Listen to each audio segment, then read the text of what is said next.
What's up, everybody? How are you guys doing? I hope it's a wonderful afternoon. It's Tim. And Shane. And we're sitting here in the van, sort of doing nothing, sort of doing something, just sitting around, having some discussions.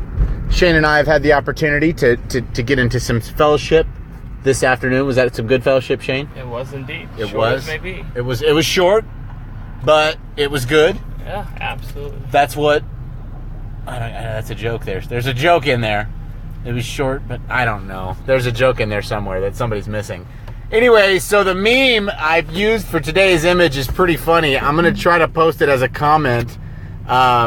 Give me just a second, or maybe I'll get it in here just a second. Let me paste it. Nope, it's not going to work. But I'm not mean. Or excuse me, people think I'm joking, but I'm really mean. So my buddy told me a story recently about his significant... I'm not sure. My brother. A family member? We can just say a family member. We don't have to say which family member it was, right? Yeah, correct. So I don't want to take away the story, but so basically your family member was getting married to this person, this female, right? Yes. And she was apparently pretty terrible. She was atrocious. She was a nightmare. She was a dependa. Her grandma was a dependa. So I'm an Army veteran, and Shane, for those of you that don't know, he served in the Tuskegee Airmen. I think that's what they were called. It was something like that, I think. The Crayon Eating Brigade. I don't know. I don't really know what it's called. How does it worded? Is it U.S. Marine? The United States. The United States Marine Corps. Marine Corps. He's a Marine, guys. For those of you that don't know, he's a Marine. And we're not going to hold that against him. We're not. We're not going to hold it against him. But how often... I want Shane to continue with his story, but how often do people think that you're being a jerk when you're really just joking? A lot. I tend to be... I can be quite scathing as a joke, and I'm blocked by many people on Facebook because of it. It's a weird thing. Sarcasm is a hard concept for some people. But today we're not talking about those instances. We're talking about the other instances, right? Yes, correct.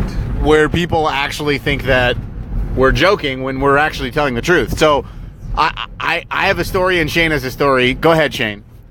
My relative was getting married to this girl, and I never liked her. I treated her like crap. I made fun of her every chance I saw her, and I never had a nice word to say to her. And later, when they were getting divorced, he asked me, well, because I flat told him, I told you so. I told you she was a terrible person. You guys never listened. He goes, well, I thought you were just joking. It's like, no, I was dead serious. What are you like? Why? I never said Jake. So he thought you were just just trying to be mean to her. Yeah, he just thought I was being like a older brother, like, you're an idiot, kind of fun, poking. Kind of messing with you thing. Messing with you. And I was like, no. I actually think that she was terrible. Wow. Okay, so my story, similarly, it happens a lot more regularly. And Shane has seen it. I think he hasn't seen it this week, but he sees it often. My business partner Jonathan has seen it. A couple other of my friends have seen it pretty regularly. But when I'm out in public and someone walks up to my dog and I, and feels obligated, or excuse me, entitled. Is that the better word? Entitled. Yeah. Entitlement. Entitled is much better. Entitled is terrible. But yeah, they've basically felt entitled to talk to me about my dog, and so because of that, we basically saw people doing pretty much whatever they want, whenever they want, however they want around my dog, right? And that was really annoying. And so when I first started handling them, I really didn't know what to say. It got awkward at first. Yeah. But now I managed a way to make it even more awkward for those people, at least. The way I make it more awkward for them is they ask me, "Oh, what's your dog's name?" And what do I say, Shane? Are you on your period? No, Shane, stop it. That's terrible. Don't. No, I say. No, what do I really say? Why do you ask? Oh, why do you ask? Oh, yeah, why do you ask? Shane, jeepers. Leave it to the Marine to say what he wants. Okay, for real though, if people walk up and they say, They say, hey, what's your dog's name? And then I say, Why do you ask? oh, I don't know. I just, I have this dog at home. It's a Labrador, and I grew up with this black dog who looks just like yours. And that's usually what it sounds like. That's usually what it basically sounds like, pretty much. That's usually it. That's usually what it is. Same voice and everything. Same voice and everything. Every time. Yeah, every human I've ever met talks that way, is what I'm trying to say. I know it's a caricature of the person's trying to talk to me. But it happens often, where we're talking to people, and we're interacting with people, and they think that we're just kidding. Like, the number of people that laugh when I'm very serious is high. It's very high. There's a high number of people. Look at you, like they have no response. They're just it's so awkward. It's so lost. And it makes the persons with me feel a lot of uncomfortableness, especially my spouse, my significant other. If you know anything about Jennifer, she's amazing, and she also isn't a gregarious person by any means. She's not a outgoing person, but she's very bubbly. She's very kind. She's exceptionally sweet and considerate. And if you hear loud booming, by the way, a completely digression here, it's because we're driving on the streets of Baghdad, aka North Omaha and the Spring, and the plows come through and make potholes the size of 155 Mike bombs blowing up everywhere. So the loud booms are related to that. I apologize ahead of time. And no, it doesn't affect my PTSD, if anybody was asking. It doesn't bother yours, does it, Shane? No. No? Okay. No. So why do you think it is that people think the opposite, particularly about veterans? You know what I mean? Like, they think they're joking when they're not, or they think they're not joking when they are. Like, I'll tell a joke about, something that's exceptionally inappropriate. Like, here you go, everybody. Don't get offended. I love everybody. So these views do not necessarily represent those of any of the organizations I'm involved with. This is just a joke. So if you get butthurt at the end, right before you get mad and say something, just remember this. I'm joking, right? What's the difference between a barrel full of burning dead pandas and a Lamborghini? I do not know that one. I don't have a Lamborghini in my garage. Here we are, guys. See, that's a joke. Ha ha ha ha. It's called a joke, right? We can laugh about it. We can get mad about it. We can ignore it. We can all together just blow it off because it's just a joke, right? But a lot of people would hear that and they would get what? They would get mad. How do you think a lot of people would feel about that? Oh my God! How did you say that? Is that exactly how they would talk? That is exactly. That is every human being on the earth to Shane Edwards sounds that way. Which explains why you're angry all the time. You're angry all the time because you hear every. What's the saying about Dr. Langenfeld up there on the 8th floor of the VA? He says, if you're a hammer, everything is a nail. Everything is getting ready to get beat on. Everything's getting hammered. Everything, yeah. So changing your perspective is what my wife told me to do this morning, and that's a necessary, helpful thing. But more back to the discussion of, people mischaracterizing what a veteran says, this isn't just analogous to veterans or similar to veterans. A lot of people, I think, are dealing with this on a daily basis, right? I think that there's a lot of people who get misjudged or mischaracterized by saying something. I was thinking about this the other day on Twitter. I was watching somebody on Twitter say some stuff about an agenda going on and an issue in the news and media, and so this particular person, who I don't want to mention because then you'll go and look and then it'll be an opinion that I'm putting out there, but this person offered their opinion and said it very inarticulately, and everybody jumped on him. They took a screenshot of it. Everybody said, look at this racist, look at this bigot, look at this hateful person, and all he said was fact, fact, fact, fact, fact, fact, fact, fact, fact, fact, fact. Hashtag, I said this is a fact, right? That's what just happened. And so then that person gets angry and that person gets mad because everybody jumps on top of them. Everybody is just beating them up, and everybody won't leave them alone about it. And so maybe perhaps we shouldn't be so sensitive. Maybe. I don't know. People are going back to what you're talking about, being misinterpreted as to whether you're joking or being serious. I think people tend to try to take away from what you say what they want you to have meant. So their perspective is different. So they got to assume that you directed it right at them, Okay. or you directed a group of people. Wow. Basically, they're going to find a reason to be upset. So if everybody is a nail, you're always a... Or excuse me, if everybody is a hammer, you're always a nail. Woo! We just flipped the script. We just changed it, you see? Because if you walk around life thinking that everything is a nail that you need to hit, or you need to get out of the way, or pound, or use aggression, then you're going to walk around angry. But on the other side of that spectrum, if you think everything around you is nothing but a hammer waiting to fall on your face, you're always going to be misjudging everything as an attack. What do we call those? I think in psychology they call those a delusion. Right? Making up something that somebody's doing to you, like misperceiving some kind of wrong. Yeah, I mean, it's probably rationalization, or it's a defense mechanism. Really? Yeah, it's a psychological defense mechanism. Why? What do you think? Just like when someone fails a test, what do they say? They don't say, "Well, I should have studied more." They just say, "Oh, that I'm a bad test was test taker." I'm a bad test taker," or "That test was irrationally hard." You know, they always try to displace what they've got going on and blame somebody else. You know what I'll tell you too? Daniel Tosh said a bit. And I don't necessarily sign off on everything he says, but he did a bit about it, and he said, yeah, he's like, he always basically commenting about how foolish it is to say I'm a bad test taker. He's like, what you're bad at that part where you apply what you know. He's basically saying like you're an idiot if you're saying that you know something that you don't know, right? You're leaving out some facts. Right? Yeah, You I mean, fibbed somewhere. I mean, there's all sorts of them. Like the guy at McDonald's, working at McDonald's, makes fun of the homeless guy. Like, he feels like crap in his life, so his goal is to make someone else. It's called deflection. He's deflecting his anger to him, even though I'd rather be homeless than work for McDonald's. But that's just my opinion. You'd rather be homeless than I work? would rather be homeless than work for that Get company. out of here. No. That's I'll crazy. sleep under a bridge. Would not be the first time. You would smell the same. I mean, like the end product of sleeping Yeah. under a bridge or working at McDonald's would leave you smelling. Although a job is a job is a job. You think? McDonald's wouldn't be a job. That'd be like purgatory or hell.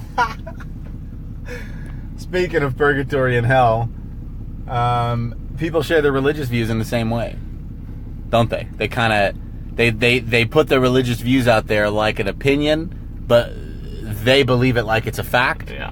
So to them, it's a fact. So because they perceive it as a fact, it is, and therefore, if you deny it, then you're an idiot, or you're stupid, or you're dumb. It's ad hominem. You're attacking their character because their person disagrees with your opinion.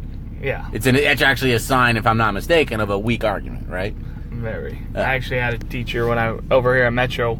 I walked out of her class because whatever, but she once literally told a girl that because that girl was Christian, her point was invalid and she was stupid.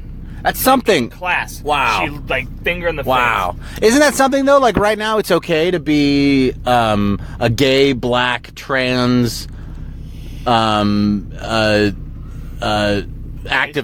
high school wrestling activist. champion. It's cool to be that, but if you say I'm a white Christian, God-fearing person, it seems like a lot of people jump on you. And I'm not saying that that's my claim either side, because I'm neither black nor am I white. I'm Michael Jackson, you guys. I am actually Michael Jackson inside. No, I'm kidding. But it just seems odd that we're willing to demonize one group just because they're one group, while simultaneously saying don't demonize other groups. You know what I mean? It's like it seems hypocritical to me. That's humanity through culture. There's always been a different category or subcategory now that they have to use to direct hate for. Back in the day, used to be the blacks. They were, the black African Americans, whatever. The blacks. That's how you should say it. Yeah, that's the most appropriate way, Shane. Right? Yeah. Okay. But they were the group that they singled out. Okay. With them, then they had the Irish. Okay. And that might be racially pejorative. Also, the Irish. Well, I'm Irish, so I can say you could say. But every culture throughout history has had one group that they've demonized, they attack, etc. You think it's just because they're weak and they didn't take enough medicine to help them lose their ego and think correctly, you think? Society-wise? Because you don't see, do you see the Peruvians doing that? Well, I mean, because they have the most... Sure, through some cultures don't like the other culture, one tribe hates the other tribe and thinks everybody from that tribe's stupid. Okay. Etc. I mean, it's Where are you from? human nature. This side of the street? That side of the street? Screw that side of the street. There's only one side of the street. This side of the street. It's yeah. human nature through.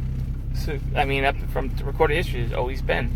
I mean, it's a way. I think it's a way of, as a culture, deflecting, because you can blame everything on that other group, whatever it may be. I mean, like the war on drugs that came out, they losing funding for the FBI, and they didn't know how to increase that, so they invented the war on drugs because they claimed black people were smoking weed and being lazy and degenerating they were giving society, the black people, and the Mexicans were doing cocaine. No, they were giving no. Don't forget this. This is the worst stereotype of all. It's the worst, dude. It's that they were taking. That white women were smoking this, and it was making them sleep with the black man, and so we got to do something about this. Yeah, I mean, it was. It's such insane. It's simultaneously stupid, idiotic, and also I hate it. I mean, it's insane. I mean, it happens. If you look at today, you got everyone saying white. If you're white, you're a racist, and you have white privilege, which was an invented term by. Well, hold on. Everyone's doing that. But well, I think that you've got to talk. I mean, there is a measure of an element to a degree of. I mean, like even Daniel Tosh, the comedian, talks about it. He's like, God, it's great being white. Like he jokes about it, but to an element, to a degree. I'm not saying that if you are black or Hispanic or dark-skinned person that you are automatically set at odds against white people. But what I do believe is that there is a culture. I'm not saying every or all over, but I believe there is a culture of racism, Shane. It's subtle, and it usually presents itself in bigotry, but it is there. And to deny it is just as foolish as them denying that they are also racist. And by they, I don't mean black or Hispanics. I mean people who are not light-skinned, claiming that dark-skinned people don't exhibit racist behavior. That is foolish on both sides. Do you agree? I mean, racism in any direction, and yes, a person not of color just racism, can be also racist, bigotry, and bigotry against white people, and there's white people. It goes both ways. I mean, the KKK is still real. I mean, well, I think the KKK is less of a concern, Shane. I mean, I'm saying like as a society, the average white think it's, male. It has flipped. If a person of color and a white person. We should roll up our window before we finish this discussion. Go to apply for a job. The black person, even if he might not be quite as qualified as the white person, will get that job because the government requires. Dude, shut up. Look at the laws for businesses. If there's not a diverse company, they miss out on major tax breaks, etc. Yeah, but okay, perhaps not. I mean, I just don't think it's safe. I mean, it's like I used to work for a construction company, and we were getting fined because we didn't have any black people on the payroll, and we didn't have any women on the payroll. And okay, maybe that is or isn't a thing. I'm not denying that. The point is, though, if it is a thing, we have to call it racism and bad. Yes, absolutely. Okay, we have to call it that. It's bad for an African American person to get a job over a white person, absolutely, just because of their skin tone. Martin Luther King Jr. That's what he wanted. He wanted a completely level playing field. Equality. He did not want the black community receiving special, not permissions, but special privileges, treatment when it comes to things like getting a job. They just wanted equal treatment. They wanted to be treated equal. So do you believe? So then, do you believe right now that African American people are treated the same as white people? Dude, don't. I mean, everybody's listening, dude. I'm not. I'm actually putting some thought into how I want to answer that. Okay, because that's what's important is to think about what you say before it spill out of your face hole. I see black and white without the parameters, pretty much so. If not, even the whites have kind of dropped a little bit below because they're trying to encourage the black community to go, be employed, to go to school, college, to get a higher education, etc. Okay. But I see black and white without, I mean, there's variations on each side depending on events and where they're at and individual people. Yeah, absolutely. But they're the same. They're the same, though. In your eyes, they're the same. In treatment, absolutely. I mean, So you believe that right now, as it is right now in America, that a white person and a black person going for a job have the same chance if they take the same steps and do the same work? Absolutely. Absolutely. So then if that's true... If they actually, the black person actually probably move forward a little bit quicker. Okay, see, that's where I disagree.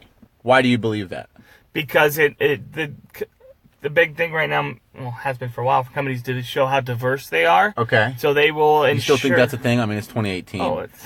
It seems like that diversity kind of push was back in the mid-90s, and now we're at the point where we are diverse efficient, right? We have efficiently diversified, guys, right? It seems like... Well, I mean, the government laws are still in place. We had a black person for the president, and that was amazing and beautiful and awesome. Would you agree or disagree?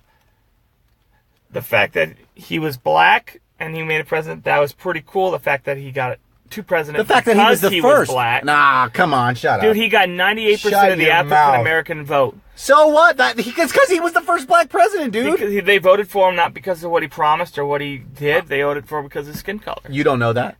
You didn't vote for him. You didn't vote for him. The history of our nation, before or since, has ever gotten that high of the African American vote. Because he's black. Duh. So they voted for him because he was black. Maybe, maybe not. I don't know. Have you ever asked an African American person why they voted for Obama? Yeah, because no, you haven't. Yes, I have. Absolutely. I was in freaking D.C. when we had to freaking provide security for his damn, not coronation, whatever it's called. Swearing in, and inauguration. There we go. And, I mean, they were black Marines. Some, I had even a couple say, no, I'm not voting for him because he's an idiot. And the others like, well, I want a black president, so I voted for him. That's voting because of his skin color. Okay, and so then... Do you think, how many people do you think voted for Donald Trump because of the same thing? Because he wasn't a woman? I'd say very little. They were tired of the other side's you think so? Complete and total BS. Okay. And, I mean... So what if a female black president came along and was signed on by the GOP? Do you think just as many people that voted for Trump would have voted for that black female president? Put up against Hillary? Oh, hell yeah. Do you think that the people that were carrying the tiki torches would have also voted for her? Dude, that was... I don't even get me started on that, man. If you listen to the media... Oh, no. I don't listen to the media. I just like poking you. A different ballgame. That was bullshit. You guys can't see Shane, but he's laughing and smiling right now. I promise. He's grinning. We poke back and forth because I definitely lean a little bit more left and Shane leans a little bit more towards the tiki torches. I'm just messing with you, buddy. All right, man. We're going to get out of here, guys. For an archive of podcasts, please visit timothylocklear.com.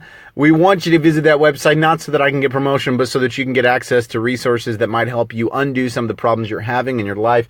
PTSD is a real thing. It's a problem. We're going to get by it. We're going to get better. Please hurry up and visit those websites. Also, check out the website for my dog. It's BorisTheServiceDog.com.